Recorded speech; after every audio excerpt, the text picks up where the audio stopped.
Il y a, dans le silence du monde, des voix qui ne parlent pas avec des mots. Elles chuchotent à travers les frissons que l'on ne s'explique pas, les intuitions qui brûlent sans cause, les regards que l'on croise et qui semblent nous reconnaître d'un autre temps. Certains êtres portent en eux une lumière étrange, discrète, mais impossible à ignorer. Ils ne l'ont pas cherchée, ni étudiée, ni méritée selon les lois humaines. Elle était là, comme un feu sacré que l'on ne peut ni créer ni éteindre. Les dons spirituels ne s'apprennent pas, ils émergent, parfois doucement, comme une brume qui s'élève, parfois violemment, comme un éclair dans une nuit calme. Ils ne relèvent pas de l'intelligence, ni du savoir-faire, ni même de la volonté. Ils relèvent de l'invisible. Imagine une vieille clé oubliée dans une boîte depuis des siècles. Elle ne ressemble à rien d'important. Mais un jour, sans raison, elle tourne dans une serrure que personne n'avait jamais remarquée. Et derrière cette porte, une autre réalité. C'est cela, un don spirituel, une clé née avec l'âme, qui ouvre une dimension au-delà du visible. Ces capacités ne servent pas à briller. Elles ne sont pas là pour flatter l'ego ou attirer les regards. Elles sont là pour relier, pour guérir, pour transmettre. Elles font de ceux qui les portent des ponts entre deux mondes. Mais ce pont est fragile. Il exige une conscience accrue, car chaque don est un pacte, une promesse silencieuse entre l'âme et l'invisible. Et avec ce pacte vient une responsabilité, ne pas trahir la lumière que l'on porte. Ceux qui possèdent ces dons ne sont pas des élus de privilège, mais des élus de service. Ils sentent dans leur chair que leur existence ne leur appartient plus tout à fait. Ils deviennent un canal, un souffle, un instrument. Et quand ce souffle passe, le monde change, ne serait-ce qu'un peu. Il y a des êtres qui ne savent pas pourquoi, mais ils ont toujours ressenti que leur vie n'était pas ordinaire. Comme si, depuis l'enfance, quelque chose d'invisible les observait et les attendait. On les appelle élus, mais ils ne l'ont pas choisi. Ce n'est pas une étiquette ni un titre. C'est une sensation, un poids parfois, une blessure aussi. Être élu, ce n'est pas être supérieur.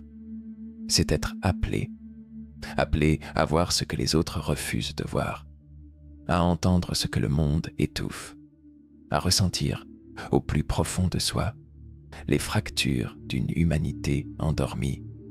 L'élu ne possède pas ses dons, ce sont ses dons qui le possèdent. Il le réveille la nuit, il le bouscule, il le pousse à agir quand il préférerait fuir, car sa mission n'a rien de confortable. Elle demande de traverser, de témoigner, d'éclairer, souvent dans l'ombre, souvent seul. Il est guide, parfois sans le savoir. Il parle, et, dans ses mots, une vérité oubliée fait vibrer les âmes fatiguées. Il marche, et, sans le vouloir, il ouvre un chemin que d'autres suivront. Il écoute, et, dans son silence, ceux qui souffrent se sentent enfin vus. Être élu, c'est ressentir une urgence intérieure, comme si le monde attendait quelque chose de nous, quelque chose que personne d'autre ne pourrait offrir. Ce n'est pas une récompense, c'est un rappel, une mémoire ancienne qui murmure. Tu es né pour servir quelque chose de plus grand que toi. Et dans ce service, l'élu découvre la seule vraie liberté, celle de devenir un instrument du divin, un flambeau dans l'obscurité, même si personne ne connaît son nom. Intuition profonde. Imagine un jeune libraire qui, un matin, ferme la boutique 5 minutes plus tôt sans raison. Au coin de la rue, quelques instants plus tard, une enseigne s'écroule là où il se serait tenu. Il ne dira jamais « j'ai su », seulement « j'ai senti ». L'intuition est ce fil de lumière qui devance les pas, un pressentiment brûlant, un rêve qui avertit, ce frisson dans la nuque quand l'invisible chuchote tourne à gauche. Rien de logique. Tout est juste. Empathie surnaturelle. Sur un quai de métro, une inconnue fond en larmes. Un homme s'approche. Son cœur bat comme si c'était le sien qui se brisait. Sa simple présence, un mot, un mouchoir, et la douleur de l'autre reflue, étonné de trouver abri. Chez ces empathes, la peau devient membrane poreuse. Ils respirent les émotions des passants autant que l'air. Le prix, sentir la joie étrangère comme une fête intime, mais aussi absorber la tristesse jusqu'à en trembler. Guérison spirituelle. Une vieille femme pose ses paumes sur l'épaule d'un enfant fiévreux. Rien de spectaculaire. Ni éclat, ni incantation. Pourtant, la chaleur qui traverse son corps n'est pas seulement celle du sang. C'est un courant tranquille qui réaccorde la note dissonante.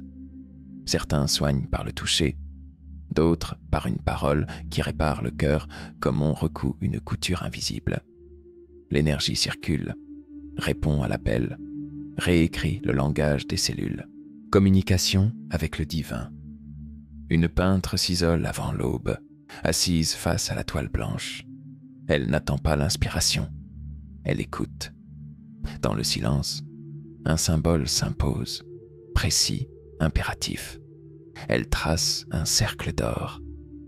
Plus tard, quelqu'un verra ce tableau et dira « C'est exactement ce dont j'avais besoin, sans savoir pourquoi. » La voix intérieure ne tonitruit pas. Elle s'insinue, comme une brise qui porte des phrases sans bouche pour les prononcer. Clairvoyance, claire connaissance. Sous la pluie, un voyageur lève soudain les yeux. Derrière les nuages, il devine la forme exacte des montagnes qu'il n'a jamais vues. Il ne voit pas le futur, il voit à travers le temps. Parfois, il sait sans voir, une certitude pure, irréfutable, qui tombe dans l'esprit comme une pierre claire dans l'eau, et l'onde de ce savoir s'élargit, avertissant, guidant, éclairant ceux qui croisent son chemin. Il arrive que la vie glisse ses secrets dans les coins les plus ordinaires. Un rêve qui revient, encore et encore. Une pensée surgit sans raison, mais si juste qu'elle change une décision. Une chanson entendue au bon moment, un mot écrit sur un mur qu'on prend pour un signe. Ce ne sont pas des coïncidences, ce sont des chuchotements du monde invisible. Pour ceux qui savent écouter, c'est là que tout commence. Reconnaître ses dons ne demande pas de croire, mais d'observer. Chaque intuition est un message codé, chaque rêve, un courrier du subtil. Chaque synchronicité, une ponctuation posée par l'univers dans notre récit intérieur. Mais encore faut-il prêter attention. C'est pourquoi certains tiennent un journal spirituel, non pour y noter ce qu'ils savent, mais ce qu'ils sentent, ce qu'ils voient dans leurs songes, les signes qui reviennent, les éclats de lumière dans les jours gris. Dans le silence de l'écriture, une vérité finit par se dessiner. Un schéma, un appel, un fil rouge qui relie les expériences comme des constellations sur le papier. Et puis, il y a la méditation, non pas pour fuir le monde, mais pour entrer plus profondément en soi. C'est là, dans ce vide calme, que surgissent les premières lueurs. Images, voix, souvenirs qui n'appartiennent pas à la mémoire rationnelle. La nature aussi devient un miroir. Les arbres enseignent le silence. Le vent devient messager. Le feu, un rappel de l'énergie divine qui nous habite. Mais ce chemin ne se parcourt pas seul. Parfois, une rencontre suffit. Un mentor, un guide, une communauté bienveillante. Quelqu'un qui regarde vos doutes et dit « Moi aussi, j'ai connu ça ». Cette validation résonne plus fort que 1000 preuves. Le reste, c'est une danse avec le mystère. Apprendre à ne pas tout comprendre, à avancer quand même. à se tromper parfois, mais rester ouvert, à faire confiance au processus, même quand l'esprit rationnel hurle que tout cela n'a pas de sens. Parce que les dons spirituels ne sont pas logiques, ils sont vivants, et ils ne s'éveillent pleinement que chez ceux qui les honorent avec patience et respect. Il y a un prix à porter ce que les autres ne voient pas. Tu marches dans une pièce, et l'air te semble trop lourd, mais personne ne le remarque. Tu veux parler de ce rêve, de cette vibration étrange dans ta poitrine, mais on te répond avec un sourire gêné ou un haussement d'épaule. Alors tu te tais, et peu à peu, une solitude rare s'installe, pas celle de l'absence de gens, mais celle d'être entouré et pourtant profondément seul dans sa perception du monde. Beaucoup d'élus vivent cette séparation sans la nommer. Ils sentent qu'ils perçoivent autrement, ressentent plus intensément, mais ce plus devient parfois un fardeau. La société ne célèbre pas ces antennes subtiles. Elle les soupçonne, les ridiculise, les méprise parfois. Et pourtant, le vrai défi ne vient pas toujours des autres. Il vient de l'intérieur. Quand tu possèdes un don, tu sens confusément qu'il t'engage. Mais comment l'utiliser sans faire de mal? Comment aider sans envahir? Comment discerner entre l'appel de l'âme et la projection de l'ego? Cette pression de bien faire devient une cage dorée. L'élu se censure, doute, remet en question chaque élan. Et ce doute grandit encore lorsqu'il reçoit un message, une intuition, une vision, mais il ne sait pas comment l'interpréter. Est-ce vrai? Est-ce moi? Est-ce le divin? Le brouillard s'installe, même dans la lumière. À cela s'ajoute la surcharge émotionnelle. Ces êtres captent tout, les non-dits, les colères dissimulées, les douleurs muettes. Un simple regard peut les vider. Un lieu saturé de tension peut les épuiser pour des jours. Ils absorbent sans filtre. Ils vivent l'autre à l'intérieur d'eux. Et puis, il y a le combat le plus sourd, celui entre la raison et la foi. L'esprit rationnel, ancré dans ce monde, murmure. Tu inventes. La partie profonde de l'âme murmure. Tu sais. Et l'élu marche, chaque jour, entre ces deux voies, cherchant l'équilibre sur ce fil tendu entre ciel et terre. Être porteur d'un don, c'est marcher avec une lampe allumée dans l'obscurité. Mais même la plus belle des flammes peut vaciller si on ne la protège pas du vent. Il ne suffit pas de posséder un don, il faut savoir le porter. Et cela demande une hygiène de l'âme, tout aussi réelle que celle du corps. Méditer, ce n'est pas fuir la réalité, c'est y revenir. Autrement, c'est s'asseoir dans le calme et regarder à l'intérieur comme on regarde un lac pour y lire les reflets du ciel. Chaque respiration devient un passage, un recentrage, un retour à l'essentiel. Et dans ce silence retrouvé, les intuitions s'éclaircissent, les émotions se dénouent et les tensions redescendent. C'est là que les dons reprennent leur juste place. Ni fardeau, ni fierté, juste outil sacré. Les rituels ne sont pas que des gestes anciens. Ils créent un espace sacré autour du chaos quotidien. Allumer une bougie, purifier une pièce avec de la sauge, déposer une intention dans un carnet.